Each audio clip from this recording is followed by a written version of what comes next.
Welcome to another explainer. Today, we're tackling something pretty wild. We're going to connect the dots between ancient history, modern finance, and, believe it or not, human psychology. Okay, let's just dive right into the seemingly impossible question, because on the surface, an ancient civilization, a collapsed financial institution, and a bad romantic relationship literally share nothing, right? But in reality, they all harbor the exact same central mystery. Why do we as humans uniquely fail to react to slow-moving disasters? It's this massive psychological blind spot that affects absolutely all of us.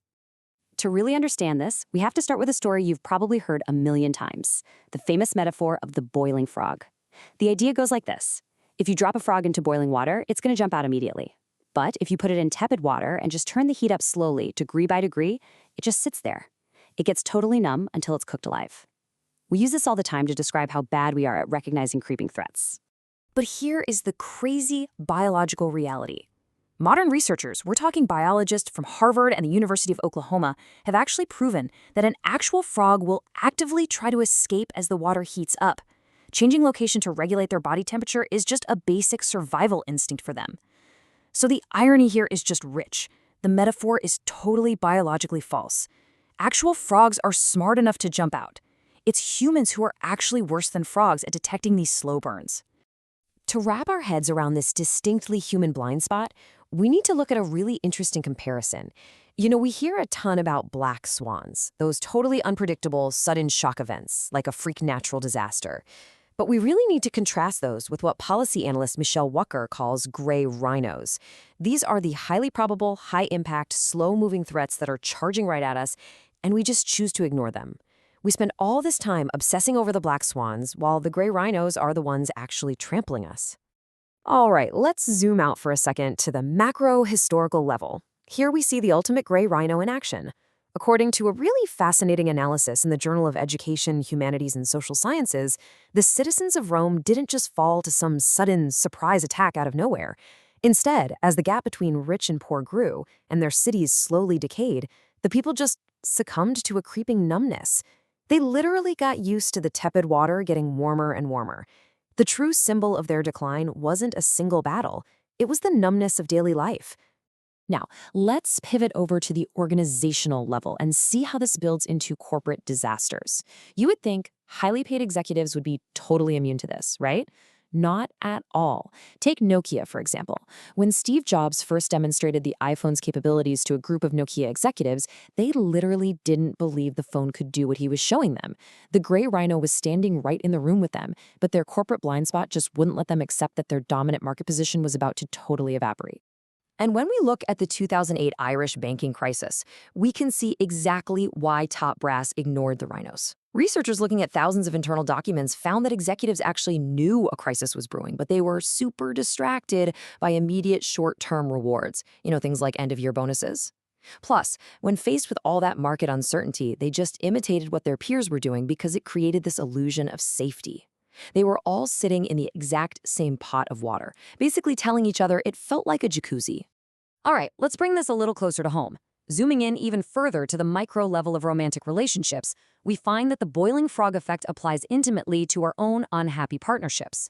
Why do we stay in relationships that leave us totally unfulfilled? You might assume it's just a fear of being alone, but research points to something way more complex. It's called the altruism trap. Get this, a massive study out of the University of Toronto tracked thousands of participants to see how people behave when relationships just aren't working out. They found that out of all the participants in general romantic relationships, only 18% initiated a breakup after 10 full weeks of tracking. The vast majority just stayed put in the warming water. And it gets even wilder. This number brilliantly illustrates the sheer depth of our inertia. Even among the specific subgroup of people who were already actively contemplating a breakup at the very start of the study, only 29% actually called it quits after 2 whole months. More than 70% of the people who actively wanted to leave just stayed. So why does this happen? The crucial point, as summarized by psychologist Emily Impett, is that people often remain in the boiling water not because they're lazy or even in sheer denial. They stay because they believe a breakup would deeply distress a partner who is dependent on the relationship. It's a pro-social, altruistic decision. We actually sacrifice our own well-being to avoid harming the group, or in this case, the couple. We take the heat to spare them the shock. So whether we're talking about a literal empire collapsing, a massive bank going under, or just a really bad romance, our numbness to slow-moving threads stems from the exact same root. It's this fierce psychological battle between competing moral values, specifically the intense tension between fairness and loyalty. And this brings us to what psychologists call the whistleblower's dilemma. A person's decision to break the silence, to actually point out the gray rhino, or say, hey, the water is boiling, is heavily weighed down by a really complex web. Moral considerations, personal factors, cultural norms of interdependence, and situational protections all converge on one agonizing choice. Do I conform to the group, or do I dissent and raise the alarm?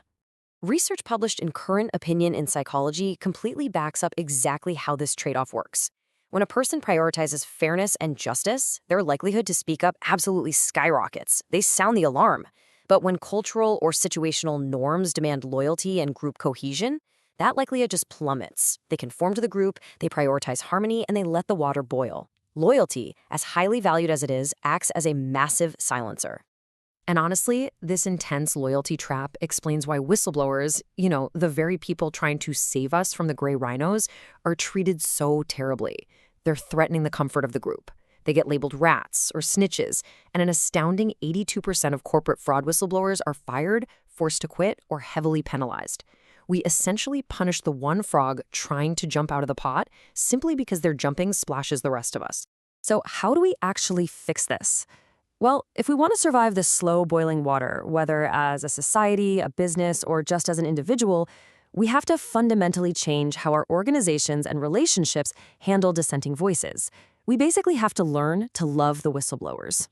To do that, we have to proactively hunt for those warning signs and detect the gray rhinos early on. That means creating genuinely safe channels where people can speak up without fear.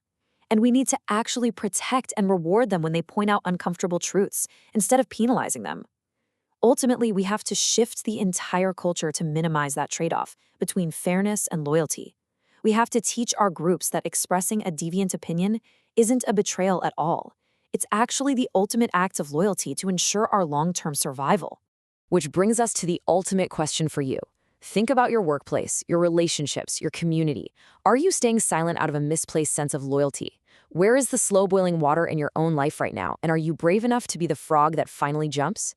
I'll leave you with that provocative thought to consider regarding the gray rhinos you might be ignoring today.